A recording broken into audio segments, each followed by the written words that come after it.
নমস্কার বন্ধুরা, বর্ণমালী কুকিংয়ের নতুন একটা ভিডিওতে সকলকে স্বাগত। আজ আমি দোকানের মতো তাজা তাজা ম্যাঙ্গো ফ্রুটি ঘরেই কিভাবে বানানো যায় এবং তার স্বাদ কোনো অংশে কম হবে না তার রেসিপি করে দেখাবো। টাটকা টাটকা এখন পাকা আম বাজারে প্রচুর। সেই পাকা আম এবং তার সাথে কী মিশিয়ে এত সুন্দর এই ফ্রুটি আমি তৈরি করলাম তার রেসিপি তোমাদের মধ্যে শেয়ার করব। প্রতি বছরের মতো এবারও আমি এই ফ্রুটি তৈরি করলাম এবং দোকানের মতো স্বাদ আনার জন্যে আমি কি করলাম সেটা তোমরা স্কিপ না করে দেখতে থাকো এবং আশা করি তোমরাও আমার মতো একদম অবিকল ন্যাচারাল এই ফ্রুটি ঘরেই তৈরি করে নিতে পারবে, যেটা বাজারের থেকে কোনো অংশে স্বাদে কম হবে না। এবং এর স্মেলটা বাজারের মতো আনার জন্য কিভাবে করলাম সেটা দেখতে থাকো। এখন পাকা আম প্রচুর বাজারে, তাই পাকা আম দিয়ে এই ফ্রুটি কিভাবে করলাম সেটাই তোমরা দেখতে থাকো। আমি এখানে পাকা কাঁচা দু রকম আমি নিয়েছি। 3টে নিয়েছি পাকা হিমসাগর আম আর একটা নিয়েছি কাঁচা আম। এই কাঁচা আম পাকা আমের সাথে মিশিয়ে না দিলে ফ্রুটির সেই স্মেলটাই আসবে না। পাকা আমটা দেখো একদম সুন্দর, একদম গাছ পাকা আম। আর কাঁচা আম এখন আর সেরকমভাবে কাঁচা নেই, সব আমই আঁটি হয়ে গেছে।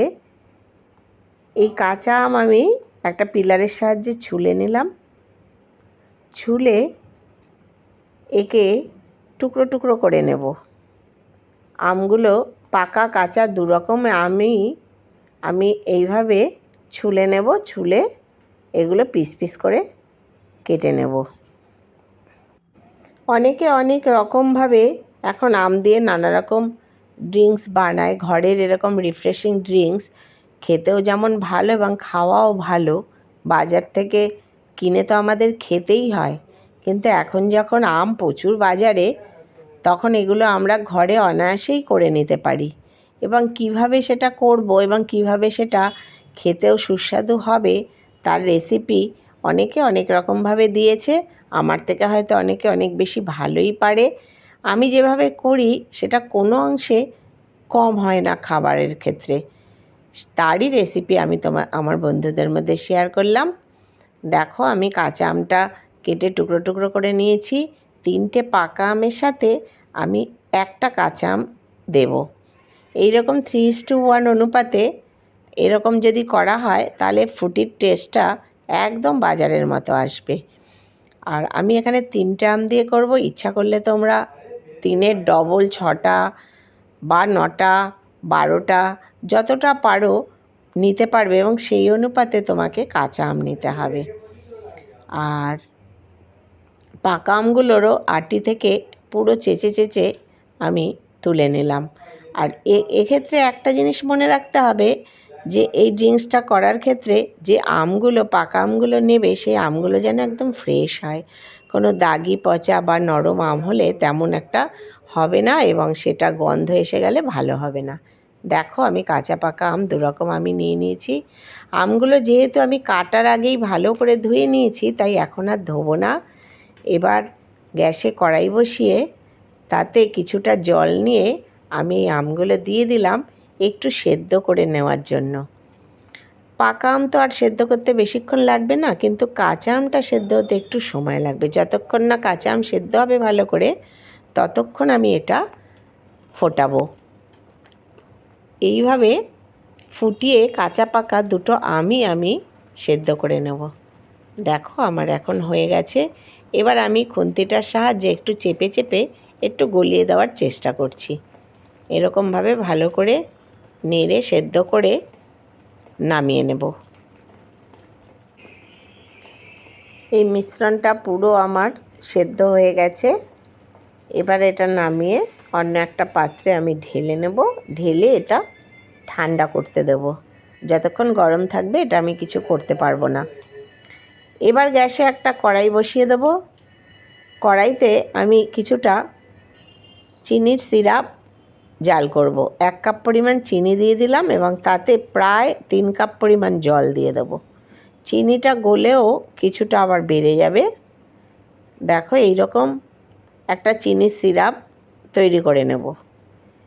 এটা কোনো তারযুক্ত হবে না, মোটামুটি গলে গিয়ে একটু নেড়ে নিলেই হবে। এটা আমি নামিয়ে এটাও ঠান্ডা করে নেব।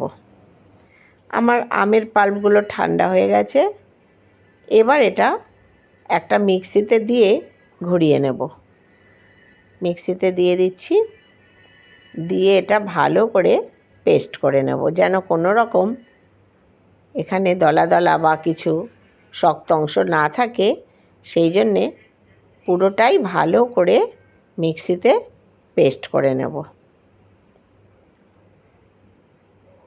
এটা নিয়ে নিলাম, এবার মিক্সিতে এটা ভালো করে পেস্ট করে নেব। নিয়ে এলাম, দেখো কত সুন্দরভাবে পেস্ট হয়েছে। এবার যত সুন্দরভাবেই হোক না কেন, আমের মধ্যে তো একটু আঁশ থেকেই যায়, তাই এটাকে আমি একটা ছাঁকনির সাহায্যে ভালো করে ছেঁকে নেব। আমটা দেখো ছেঁকে নিচ্ছি।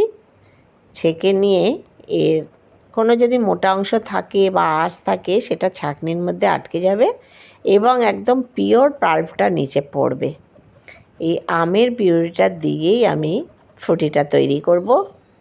আমার মতো করে এইরকম করে প্রতিটা স্টেপ ফলো করে যদি তোমরাও করো, কথা দিলাম কোনো অংশে বাজারের থেকে খারাপ হবে না, বরং ভালোই হবে এবং ফ্রেশ টাটকা তুমি ঘরে বসেই কোনো কেমিক্যাল ছাড়া এরকম ফ্রুটি বাচ্চাদের যেমন ঘরে খাওয়াতে পারবে, অনেক সময় গরমে নিজেরাও খেতে ভালো লাগে।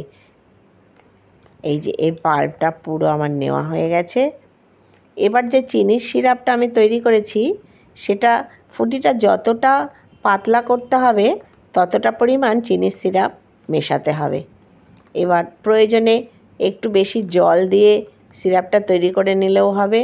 এখানে আমি যে পরিমাণ আমার পাল্পটা হয়েছিল সেই আন্দাজ মতো আমি করেছি এবং এটা মিশিয়ে দিলাম। মিশিয়ে ভালো করে ঘেঁটে নিলাম। এই সময়ও একবার মিক্সিতে ঘুরিয়ে নেওয়া যায়, কিন্তু এটা এত সুন্দরভাবে মিশে গেছে এটা আর মিক্সিতে ঘোরানোর কোনো দরকার নেই। এর ঘনত্বটা একটু ঘন রয়েছে। আমি এখানে আমার চিনির সিরাপ আরও একটু রয়েছে, সেটা মিশিয়ে দিলাম। মিশিয়ে একদম এটা মিশিয়ে নিয়ে দেখো কি সুন্দরভাবে তৈরি হয়েছে।